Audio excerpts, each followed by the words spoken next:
journey away from the sun, past Earth and the inner planets, millions upon millions of miles.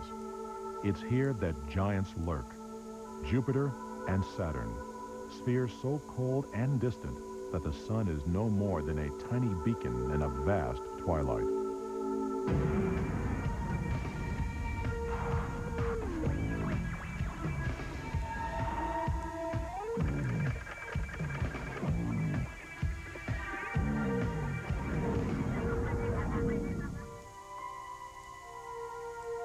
These are the frigid outer reaches of the solar system, the edge of darkness.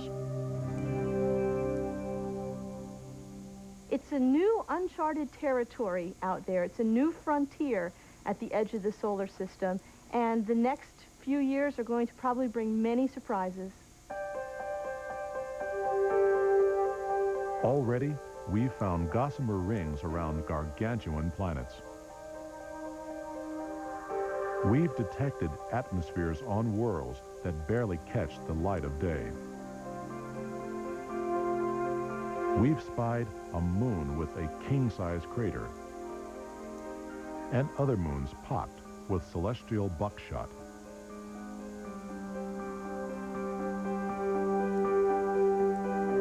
We've seen a planet-sized moon with an icy crust cracked like an eggshell. And beneath it, possibly an ocean warmed by volcanoes and supporting life. The outer reaches are weird and wonderful.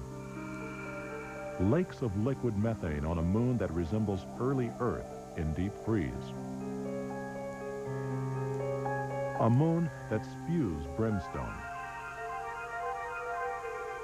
Another that vents nitrogen. Exotic and eccentric moons. Moons, however rugged, that are mere slaves to their gigantic masters. Masters like Jupiter, a gas bag so big it could swallow every planet and moon of the solar system and still have room to spare. Farther out, Saturn and its spectacular rings, the show-off of the planets.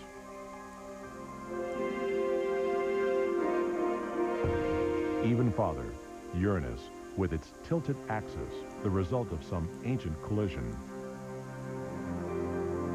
And more distant still, Neptune, last of the four gas giants, ringed with rocky particles. But there's yet another planet that may not be a planet at all. Its crazy elliptical path occasionally takes it inside Neptune's orbit, a planetary joker. Close in toward the sun are the terrestrial planets, the planets that are made of rocks and silicates, like the Earth. Further away are the gas giants, mostly made of hydrogen, a lot of water. And furthest away are the really weird things, the icy dwarfs, things like Pluto. Pluto has a moon, Charon, half the size of the planet. They circle each other face to face as though joined by an invisible bar. A diminutive couple waltzing in a candle-lit ballroom. Physically being on Pluto would be rather interesting. For one thing, the lighting levels are about 1,000th what they are on Earth. That means noonday sun would look like what the sun looks like now about 35 minutes after sunset. It'd be this kind of glow in the sky, and you can see stars in the daytime sky. There has been some controversy whether Pluto is a planet or some other object like a large comet or an asteroid. Well, certainly Pluto does meet all the criteria for being a planet. But the other interesting thing is that Pluto, in fact, may be the largest body of a collection of material, so-called the ice dwarfs, which in turn may be the parent material for comets themselves. This is the kind of material we've never seen before, and very, very intriguing because it may be some of the most primitive material in the solar system. That's why NASA is planning a mission to Pluto. But timing is of the essence. As Pluto flies through space, its distance from the sun changes. At its farthest and coldest, the atmosphere freezes from gas to solid. The Pluto Express wants to get there while Pluto still has a gassy atmosphere. It's a 4 billion-mile trip, and NASA plans to use another planet as a kind of celestial slingshot. Well, we're trying to launch before the year 2004, and that's to take advantage of Jupiter. We can do a gravity assist on Jupiter, basically flying past Jupiter in order to push our trajectory toward Pluto. And this saves us flight time, and it also allows us to fly in a cheaper launch vehicle.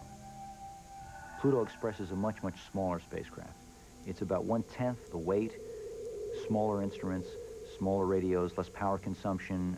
Everything is utilizing that technology. What we have learned in our explorations of the other planets with the spacecraft Voyager is that the one thing we can expect is we can expect to be surprised. And I think Pluto probably has a very, very high potential for surprises. This desire to explore the outer worlds goes back decades. One of our most successful missions was Voyager. Launched in 1977.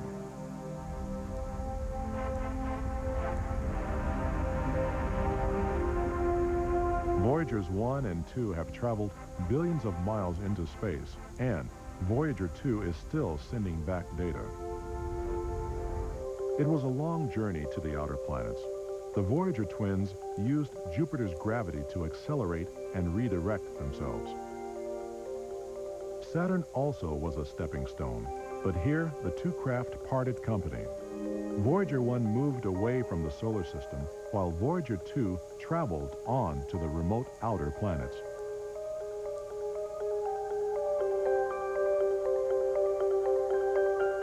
The Voyager twins carried many sensors.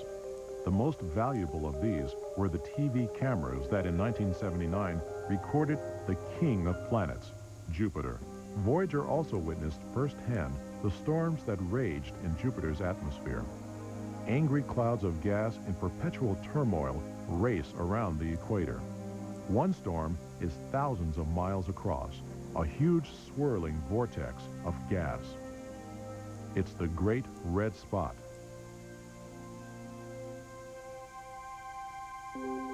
Two years later, the Voyagers presented us with our first good look at Saturn. It's been observed ever since we've looked into the skies. Its hallmark is its rings. The broad rings are actually thousands of individual ringlets, like grooves on a phonograph record.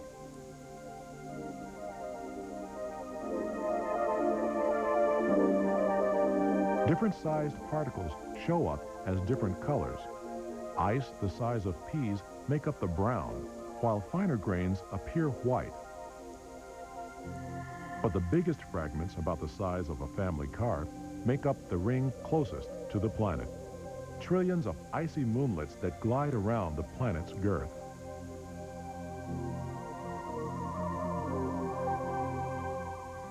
Staring into space toward these rings from Saturn's cloud tops, everything seems serene.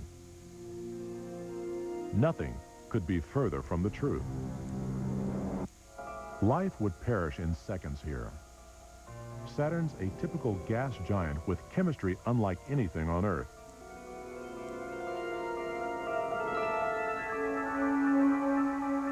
Voyager's pictures were just an appetizer. The upcoming Cassini mission should be a Saturnian feast. Named after the Italian astronomer who studied the planet in the 17th century, Cassini will explore Saturn's entire system, rings, moons, and all. What we're hoping to learn from Cassini is how the solar system formed and how the planets formed, and we're going to examine the satellite system and in particular the rings. And we're also hoping to learn about what makes atmospheres tick and how stable they are, what brings about energetic jet streams like we have here on the Earth. NASA isn't alone in this mission. There are 17 countries involved in Cassini. There are something like over 3,000 people in the United States, 1,600 people in Europe that are all pooling their energies to make Cassini a success. It's probably the last of the large unmanned robot spacecraft. We believe we've made Cassini a very reliable spacecraft. In fact, we think its failure rate, if you like, is actually less than that of the Voyager spacecraft, that it lasted so well. The Voyagers will be a hard act to follow. But Cassini, with its superior instrumentation, has 2 decades of advances in technology on its side. The plan is to arrive at Saturn in the year 2004. One of the main reasons for sending a spacecraft like Cassini back to Saturn some 25 years after Voyager had been there is to search for changes in the system. And so we would be delighted if we saw that the rings had changed over that period of time. That would give us information about the way they're evolving. Many questions remain unanswered about Saturn, the most beautiful of the gas giants. Not just about its rings, but about the planet and its moons. Saturn's largest moon, Titan, is the source of most speculation. Titan is the only satellite in the whole solar system that has a substantial atmosphere, and its atmosphere is believed to be similar to the atmosphere that we had here on Earth prior to the emergence of life. Titan's orange hue comes from a primitive cocktail of gases.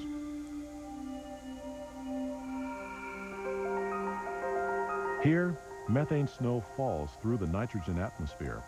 This is the same chemical duet that played on Earth in warmer climes and older times, 3.5 billion years ago. But on Titan, at minus 300 degrees Fahrenheit, the flint to kindle life was never struck.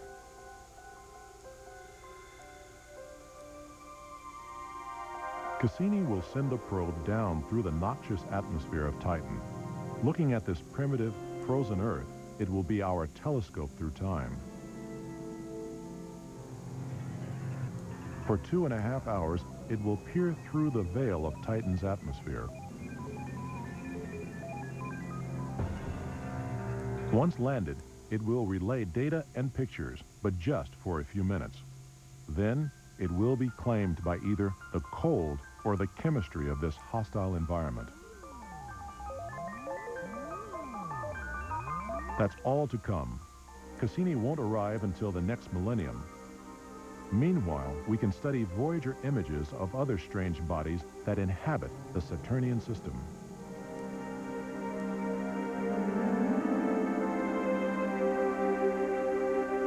One of the spookiest is Mimas, another of Saturn's moons.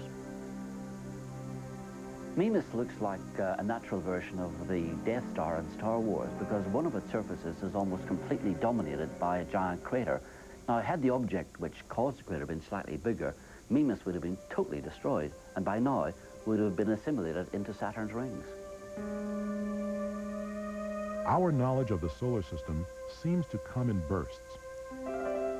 Until 1781, Saturn was the edge of the solar system. And then along comes William Herschel and discovers a brand new planet. Suddenly our world, our whole worldview, was much larger than it had been before. It was a significant step forward for understanding our universe, our place in our cosmos. What Herschel found in 1781 was Uranus. For 200 years, all we could learn from our telescopes were the size, the tilt, and the composition of the planet. But with Voyager 2 in 1986 came the chance to get a close look at the planet. The first pictures were disappointing. Uranus was a bland, featureless world with little in the way of clouds. What Voyager did see was the rings. And they confirmed an amazing story. It's likely that Uranus was once blasted almost into oblivion.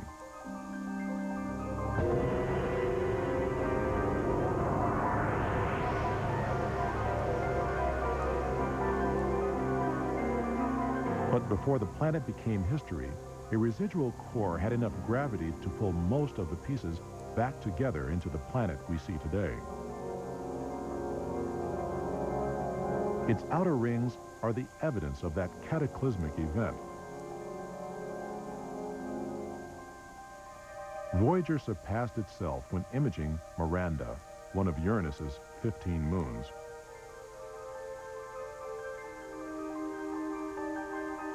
Only 300 miles across, it has plateaus, canyons, cliffs, and craters, a crazy collection of surface features all packed into one small moon. and all seen in amazing detail by Voyager.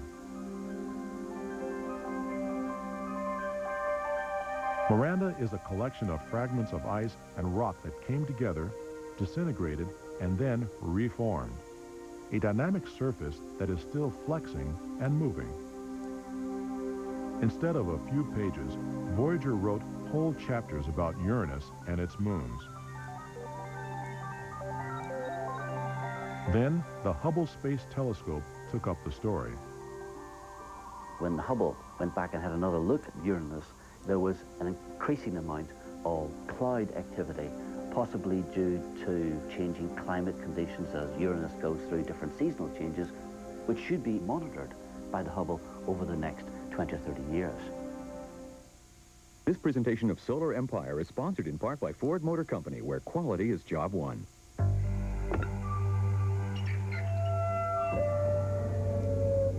At Ford Motor Company, we're experimenting with a backing up warning system, which sounds a signal to help you avoid hitting what you can't even see.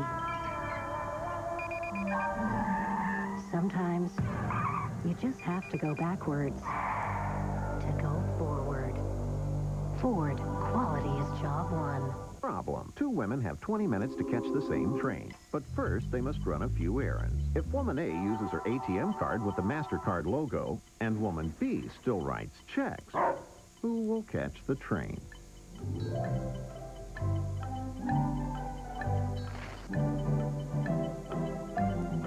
If you answered woman A, you're right. Now use your debit MasterCard. Withdraws directly from your checking account. Debit MasterCard accepted everywhere you see MasterCard.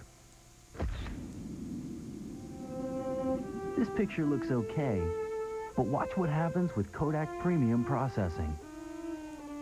A Kodak Lab technician makes sure the color turns out right the first time, so you get a mischievous grin, the perfect shade of pink. And extras that help you organize, protect, and reorder your pictures. Get the total picture package. Choose Kodak Premium Processing. Stare into the face of danger with back-to-back episodes of Real History and Science Frontier. Every night this week, fire rages out of control. Earthquakes and landslides topple buildings. Superstorms rip through the Great Plains. And hurricanes blast the coastline. Earth Fury and Savage Earth head for shelter all week beginning Monday at 9 on TLC.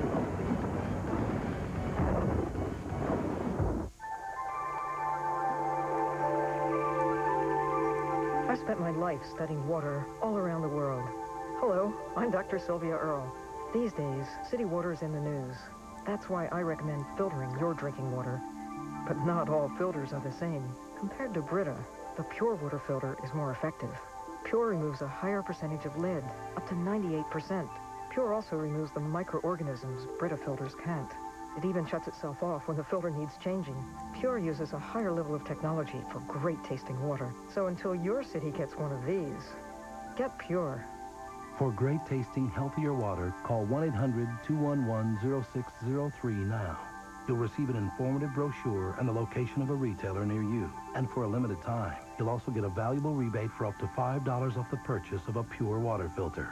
Call 1-800-211-0603 now. Remember, a higher level of clean is Pure. As we struggled to look further into space, observation gave way to calculation. A new planet was predicted before it was actually observed. Uranus kept changing speed, suggesting that something big was pulling on it. It was Neptune, predicted before it was seen by a German telescope in 1846. On the last leg of its odyssey, Voyager flew past the Neptune system. The date was August 24th, 1989.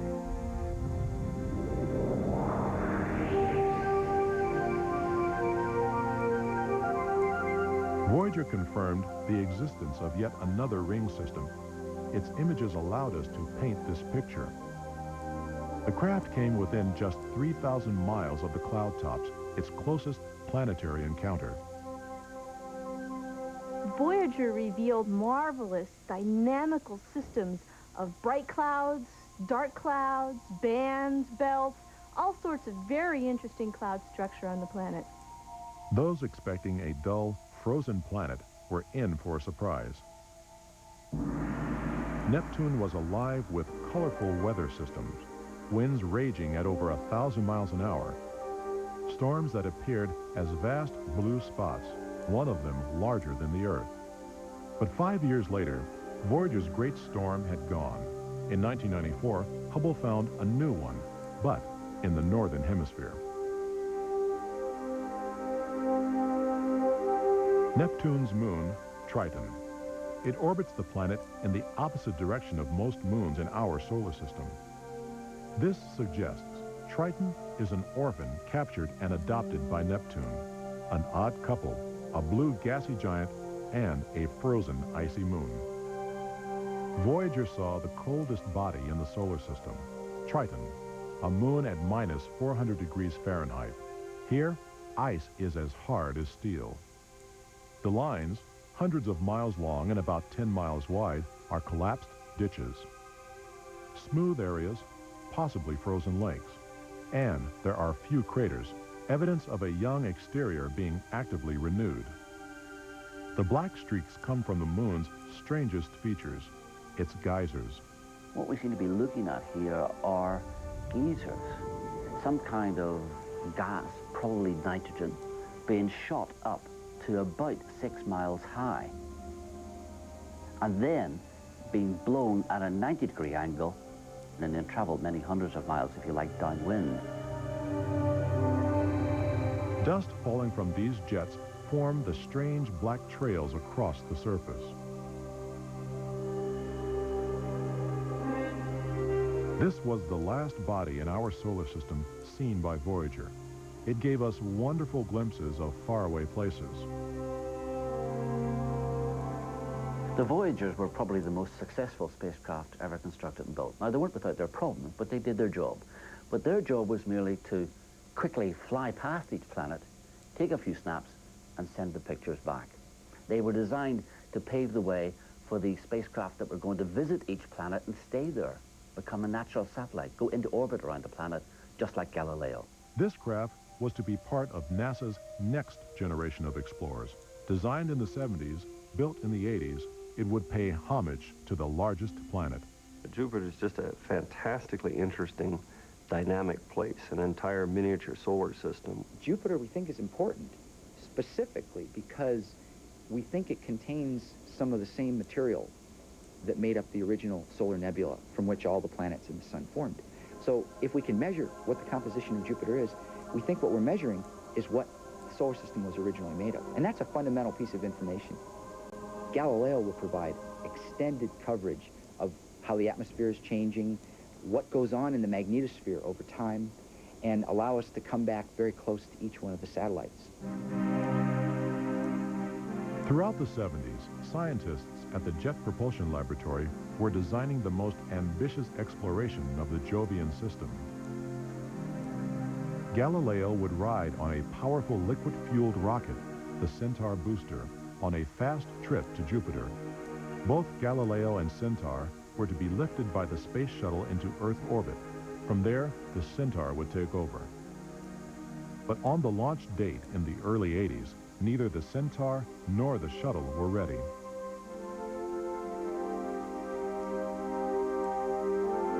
The bright, optimistic days of Galileo's early construction were eclipsed by setbacks. Eventually, both Centaur booster and shuttle were finished. May 1986 was set for Galileo's launch. Just 4 months beforehand, hope turned to despair. In January 1986, tragedy befell the Challenger.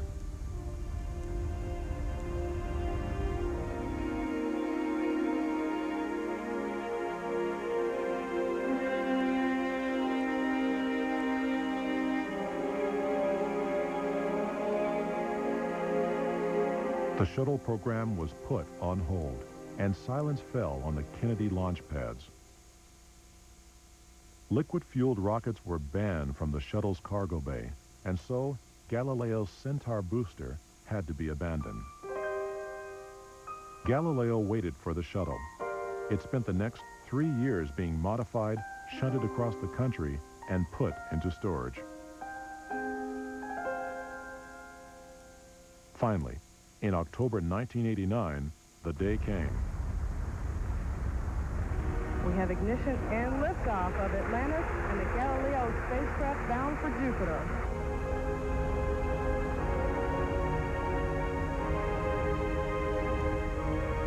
The spacecraft is a part of us. It's the extension of us. And maybe it's true that the nerve endings are not at the spacecraft, but our emotions are on that spacecraft. Absolutely. Solar Empire is sponsored in part by Nissan, who reminds you that life is a journey. Enjoy the ride.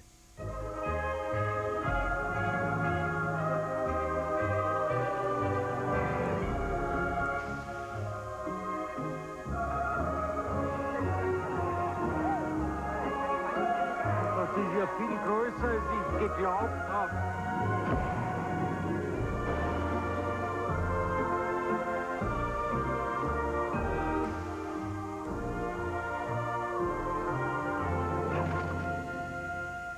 Ladies and gentlemen, although appropriate for overhead storage, a notebook computer is just luggage that carries information. It doesn't really care who you are or where you're going. All that really matters is that the little buttons work. And if they don't, they're supported by AST, whose notebooks are backed by 24-hour replacement service. So passengers like this can keep working. Except during takeoff, sir. Tray up. AST Essentia notebooks featuring Intel Pentium processors with MMX technology. Out here, it's Monday. In here, it's Friday. Tuesday. Friday. Wednesday.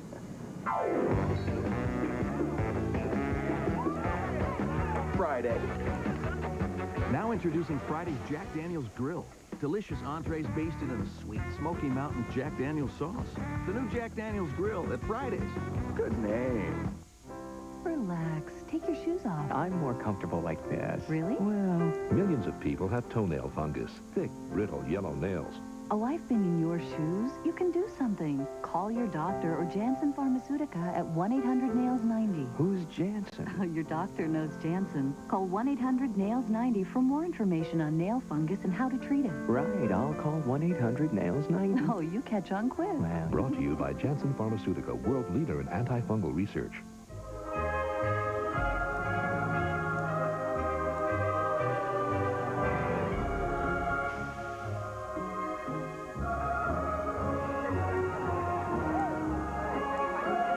Das ist ja viel größer, als ich geglaubt habe.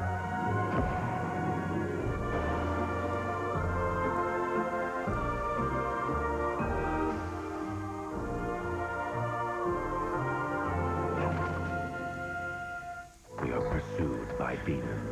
Something started to chase me. Going after me in the stairway, and I have to run and run into this bleak, empty space. Paralyzed and frightened.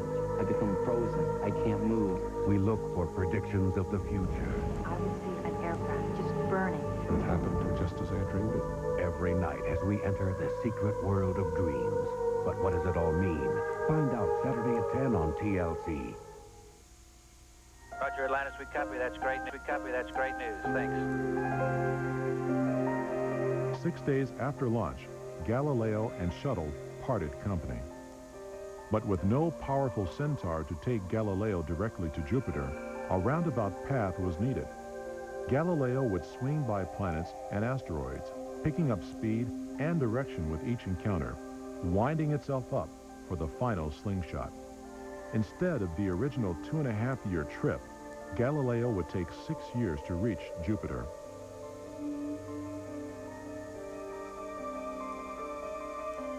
But NASA took advantage of these flybys. The surface chemistry of the dark side of the moon was compared to the light side.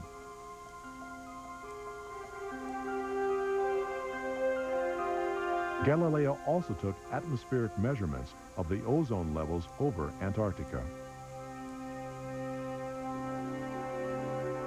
But things were going wrong again. Just as the craft was leaving Earth for the final time, the high-gain antenna refused to open properly. The awful truth dawned on NASA. With the antenna stuck, Galileo was virtually useless. The high-gain antenna was really its primary communication tool with the Earth, which of course is hundreds of millions of miles away. And it was designed as a huge dish to send back huge amounts of data. And when the fault developed in the antenna, the great umbrella got stuck and couldn't open. For things which we think that there's some reasonable prospect might not go as we expect, we develop contingency plans. We developed no contingency plans for the high-gain antenna not opening because we were very confident that it would. They ran all the motors backwards and forwards. They created hammering motions. They spun the spacecraft one way or another. They heated it, they cooled it, they pushed it, they pulled it. But there it was, floating in space, shooting out to the planets. What can you do? We've done just about everything we can. We've built a very robust sequence. The spacecraft has been designed for that extremely hostile environment that it's going to go into. And there's not much else we can do but sit back and worry at the moment. But it never did open properly. All of those years of storage, all of those journeys across the U.S. had taken their toll. Now, instead of sending back a picture every few minutes, Galileo would trickle out only enough data for one picture every week. But what is it about Jupiter, this huge ball of gas, that attracts all this interest? Jupiter's big. There's no place to stand. Tremendous jet streams in the atmosphere, satellites circling it, a magnetic field whipping around every 10 hours. Has a huge feature, the Great Red Spot, which is always intriguing. And the storms last for hundreds of years. The Great Red Spot, a storm large enough to swallow the Earth 3 times over.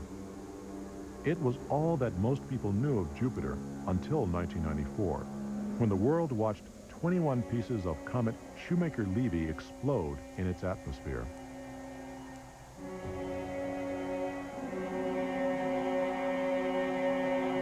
They were fragments of a comet torn apart by a close scrape with a giant planet 2 years earlier.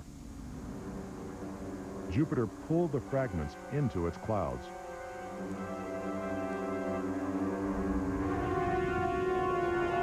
These fragments disintegrated in huge explosions in the upper atmosphere.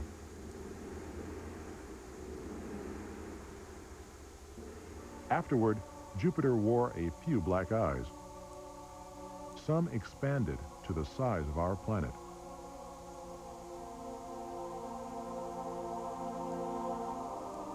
Explosions like this would devastate life on Earth. For Jupiter, they were no more than a bee sting. At the time of the Shoemaker-Levy impacts, the Galileo spacecraft was well on its way to Jupiter. Since Galileo's launch, computing power had mushroomed. Engineers could now compensate for the flawed antenna with a technique that compressed data received from the spacecraft, allowing pictures to be sent in hours rather than days. You're welcome. Some impact pictures trickled back to Earth. But just as it seemed Galileo was recovering, another calamity stopped the hearts of the engineers. The tape recorder appeared to fail. Galileo was just 2 months away from its rendezvous with Jupiter.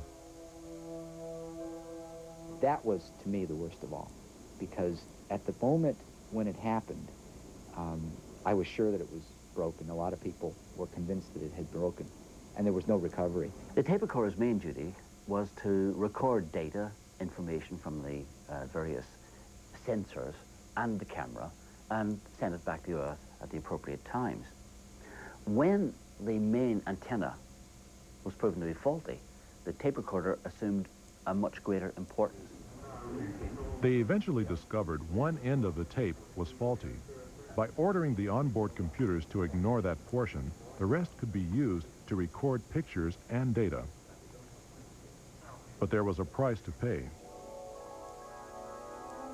Galileo's route was planned so it would encounter Io, a cauldron of sulfur volcanoes and one of Jupiter's most intriguing moons.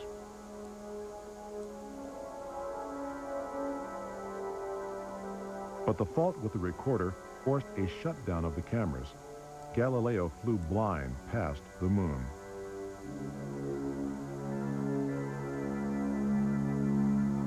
Galileo seemed jinxed. An expensive trek to the Jovian system was being dogged by failure. Galileo was actually two craft. Some months earlier, a probe had been sent from the main craft.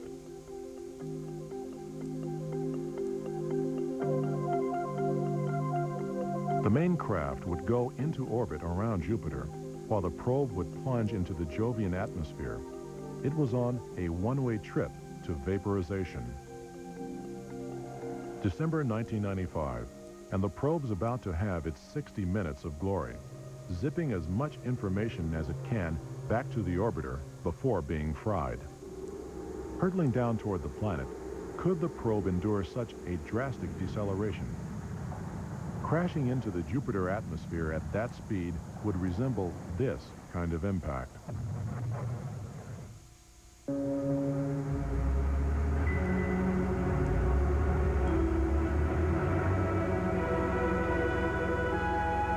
What if nothing stood between you and where you needed to go?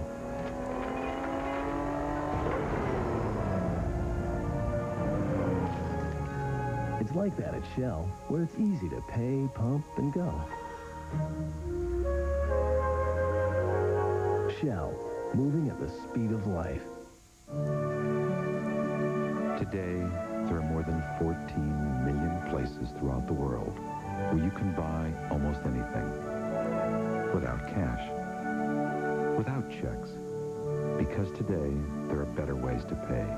Gold cards, platinum cards, debit cards, and corporate cards from MasterCard. MasterCard, the future of money.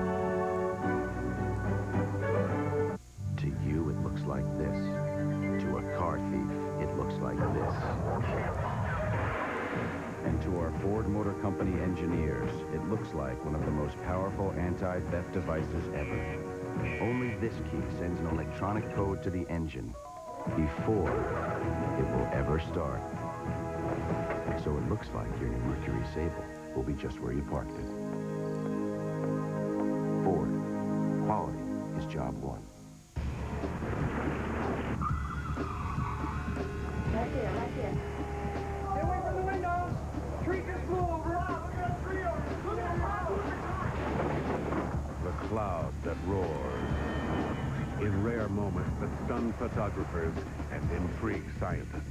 Going into the city at this time. Be there when it happens. Twister, Twister 2, Sunday beginning at 9 on TLC. Can your radio do this? Only one radio can give you stereo sound this big, yet is small enough to fit almost anywhere. The extraordinary new Wave radio from Bose. Press the remote control and hear sound from a radio like you've never heard before. Big, rich sound that fills the room. You hear music the way it was meant to be heard. Clear, full, incredibly lifelike. You've got to hear the Wave radio to believe it, and now you can in your own home. Satisfaction guaranteed. Call us toll-free to learn how, and we'll deliver the Wave radio to your door.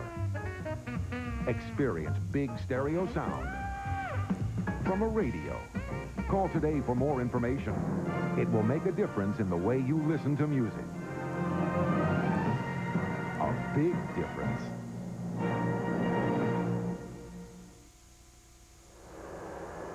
From 500 million miles away, to these, our most sensitive ears, would come Galileo's electric whispers.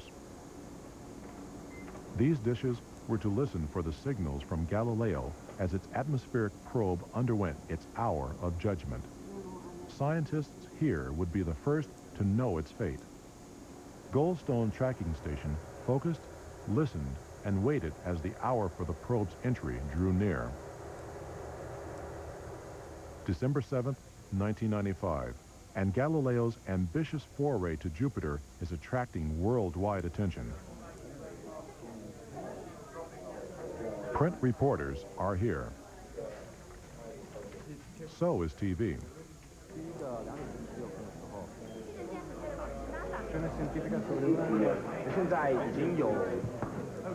In the conference room, scientists from all over America come together to learn the fate of the mission. With Galileo's track record, the prospects aren't good. We're just about ready to begin. The world is listening to JPL. JPL itself is online to Galileo Control to hear the probe's fate.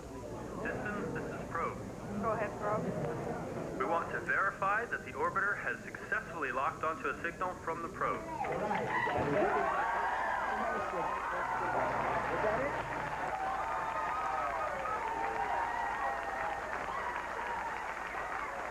The atmospheric probe was transmitting. Things were looking up. Oh, this is stunning. This is a testimony to the ingenuity of the brilliant scientists and engineers that have worked on this program. They went through the perils of Pauline, of losing a launch vehicle, of losing the high-gain antenna, having a problem with a tape recorder, but they did it anyhow. The little probe made the most spectacular kamikaze dive in history. In under a minute, the atmospheric drag reduces its speed by 40,000 miles per hour. Its heat shield sears at 21,000 degrees Fahrenheit. Another minute, the parachute is deployed. The speed is down to 19,000 miles per hour. Another 10 seconds and the protective cocoon is jettisoned. The instruments are directly exposed to the Jovian atmosphere. At 4 minutes in, the probe reaches the visible cloud tops. For the next 90 miles, unimaginable extremes. Freezing cold, severe winds, increasing temperature, and pressure and turbulence unknown on Earth. The plunge is all over in 57 minutes. Like an ice cube in a furnace, it melts. The scientists are elated.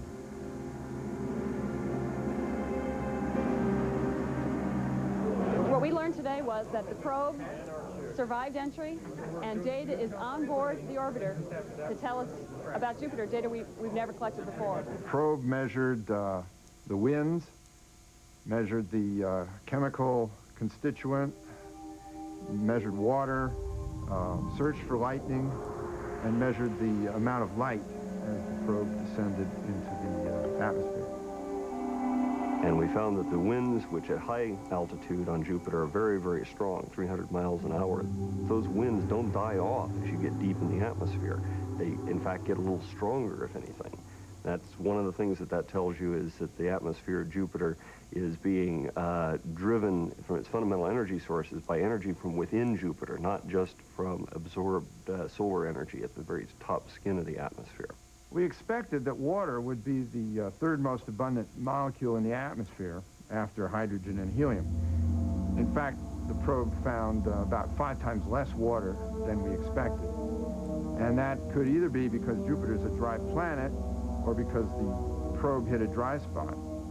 But then, of course, the question is, why should that dry spot persist in spite of all the mixing and activity that's going on in the atmosphere? We're still arguing about that one. But far more is to come. The Galileo spacecraft will slot into orbit around Jupiter, aligning itself for the main part of its mission. The Galileo spacecraft can be directed by the information, particularly the images that amateurs and professional astronomers have gathered over a long time. We send reports on our observations to Dr. Glenn Orton at JPL, the liaison with the Galileo team. The advantage of Jupiter for amateurs is that the really important characteristic features are big enough to be seen with an amateur telescope. So one can see, for instance, dark spots in the equatorial region, and it was one of those that the Galileo probe went into, and we were able to follow that dark spot for several months before Galileo arrived. So we can give them information that they may actually find useful in planning spacecraft activities. John is a particularly good amateur astronomer in the sense that he helps us collect data from other people as well. So John serves as a conduit, particularly among British amateurs, but also on an international scale. One of the ways in which we get the information from John is through the internet, and that's actually very good for us. We can use it almost immediately and see it almost immediately. No Earth-bound telescope could get pictures as good as these. The Great Red Spot, as seen by Galileo. High-resolution images give this astoundingly detailed view of the long-lived storm system.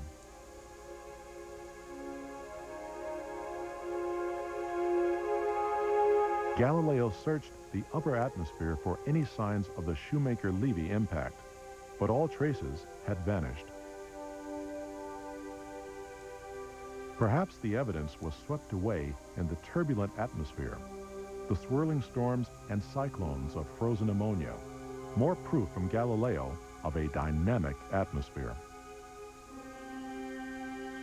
Encircling Jupiter are very faint rings. Invisible from Earth, they're overwhelmed by the light of Jupiter. It's like trying to see a candle against the beam of a searchlight, but they could only be glimpsed if you were hovering near the clouds. The best time to view them is when they are backlit by the sun. The one major ring measures a few thousand miles across and seems to be made from trillions of tiny dust grains, as fine as cigarette smoke. Particles from constant collisions are thought to keep the ring replenished. Galileo captured Jupiter's rings, but the spacecraft has other appointments to keep. December 1995. Galileo is flung out 12 million miles, but Jupiter's gravity pulls it back and then guides it on the tour through the moons.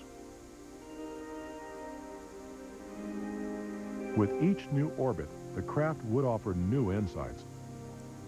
The Voyager explorations in 1979 showed us remarkably that each one of these moons had its own character. They very quickly became like sort of old friends to those of us studying them. Each one had a different face, looked like it had gone through a different history, been beat up in different ways. And we're going to want to see what those things look like when Galileo flies 350 times closer than the Voyagers did. Solar Empire is sponsored in part by Navigator by Lincoln, what a luxury should be. Oh, dammi una casa dove il buffalo gira, dove I cervi stanno a giocar. Non si sentano mai una brutta parola e il cielo non fa oscuro mai. Introducing Navigator from Lincoln, what a luxury should be. Out here, it's Monday. In here, it's Friday. Tuesday. Friday. Wednesday.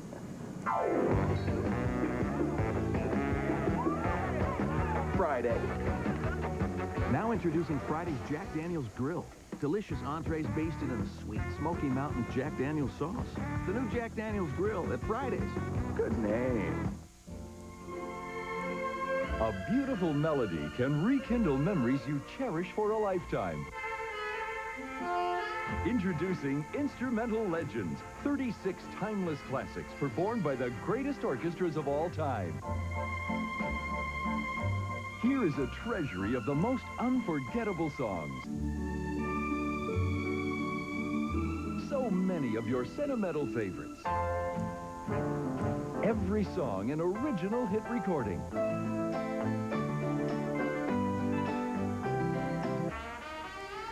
This great collection features the last of the big-name orchestras and their legendary leaders.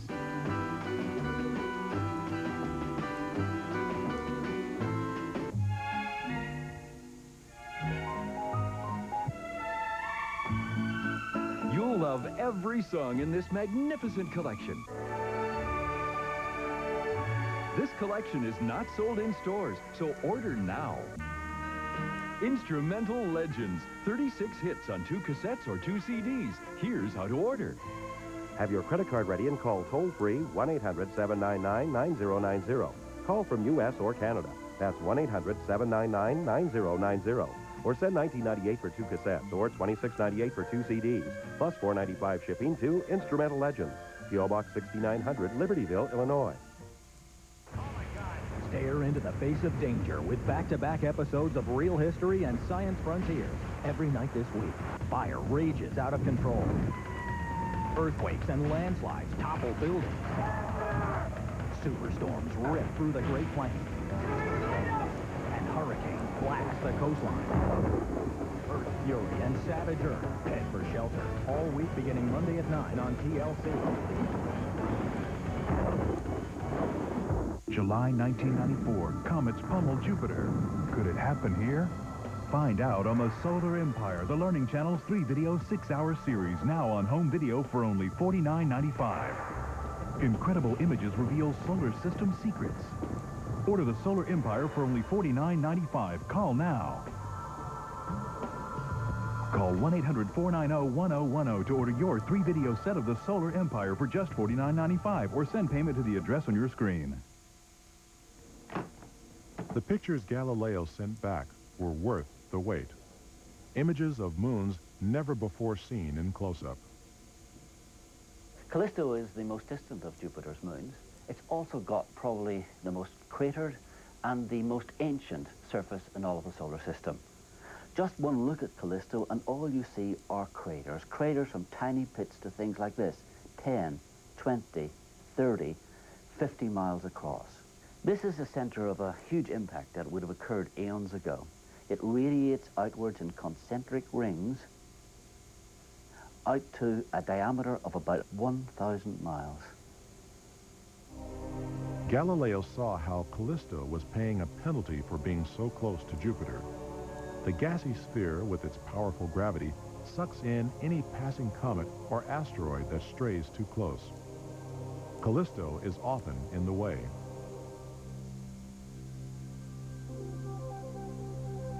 In contrast, Europa showed a face completely unlike Callisto's. Europa's lack of craters suggests a young surface made up of fresh material.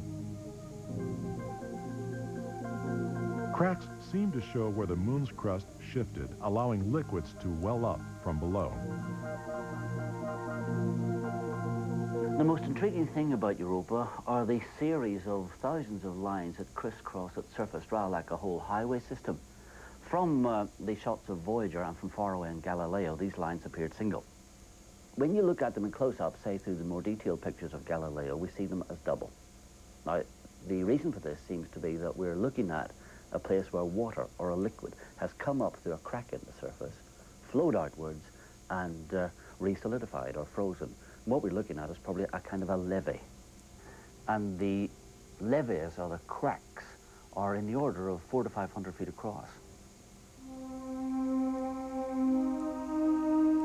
Europa may hold our solar system's biggest surprise: life. Not on its surface, but 60 miles beneath. As on Earth, there may be warm oceans with volcanic vents where creatures cluster around, feeding on the nutrients. For the little spacecraft that could, there is no rest. Galileo goes on to Ganymede. Over 3,000 miles in diameter, this is the largest moon in the solar system. It's a mixture of ice and rock. Galileo made a number of passes, and at its closest, the craft came within just 200 miles of Ganymede's frozen surface. This is a Galileo close-up of the moon Ganymede. It's dominated by a fresh, young crater just a couple of miles across. And we can see to this side of it a dark area of material that was thrown up whenever the crater was formed by an impact some time ago. But overall, this picture is rather intriguing because it kind of looks like a close-up of, let's say, an elephant skin. It looks as if it has been pushed and pulled and wrinkled. And that's what we think has happened to the surface of Ganymede. It has been pushed and pulled and wrinkled by forces that we would think of as being ice quakes. Ice quakes? Galileo returned surprising images of fault lines as it scanned Ganymede's heavily disrupted surface. It's a surface furrowed into a crisscross of ridges and troughs. The whole of the moon appears to be ice blocks that constantly slide and shift past each other. One of the close-up images of Ganymede from Galileo revealed a rather beautiful line of craters running right across the surface. Now, this was probably caused by a rain of cometary debris, rather like the impact of Shoemaker Levy 9 on Jupiter.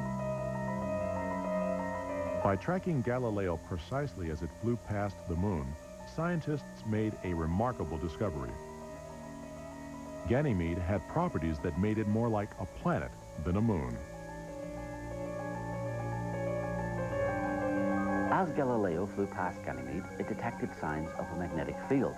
This was most unusual, a magnetic field inside the magnetosphere of the giant planet Jupiter.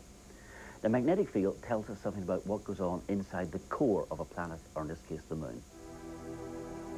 These results have allowed scientists to build a picture of the internal structure of the moon. Beneath the thin crust is an icy shell about 500 miles thick. Under that is a molten rocky mantle. At the heart is a dense metallic core. Together, the core and the spinning mantle produce a magnetic field. The soaring whistles and static in one of Galileo's sensors were the telltale signals of the magnetic field.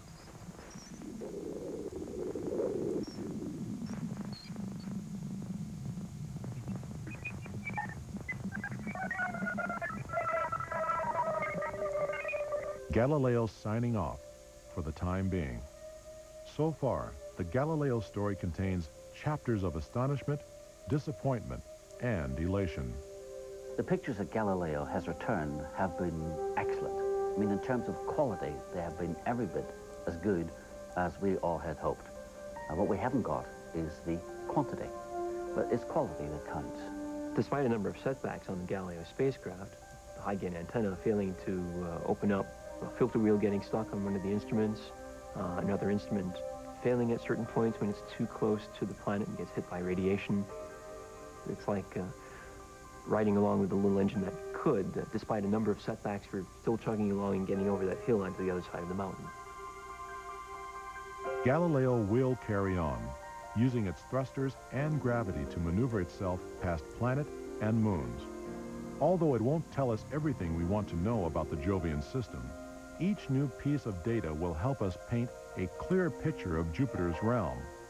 Because space holds as many questions as it does stars, we will continue to send out explorers. It's in our nature to inquire how the universe came to be. With each outward step, we come a little closer to comprehension. While we may not learn the answers in our own lifetime, we lay the foundations of understanding for generations to come.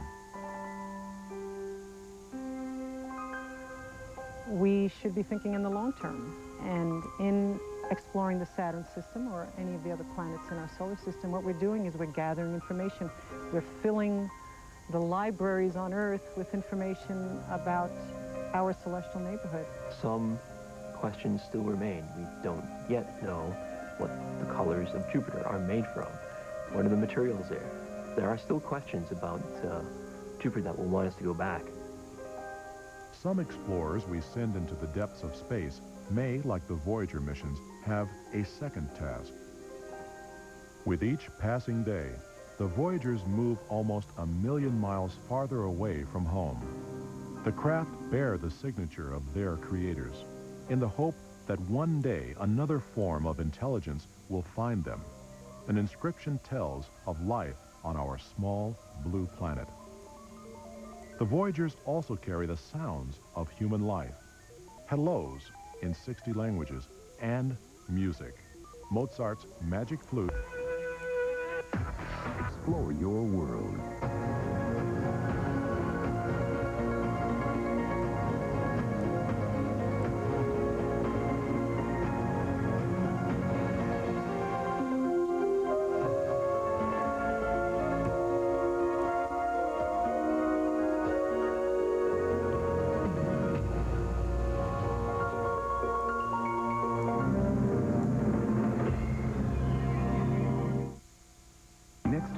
Skeptics catch a big-time killer with the smallest of clues on New Detectives and rush to save a lost tribe of whales on Wild Discovery. Then high-tech weaponry, the digital dogfight takes place on Sci-Trek Saturday, only on the Discovery Channel. This program includes dramatic reenactments of scenes which depict real events and contains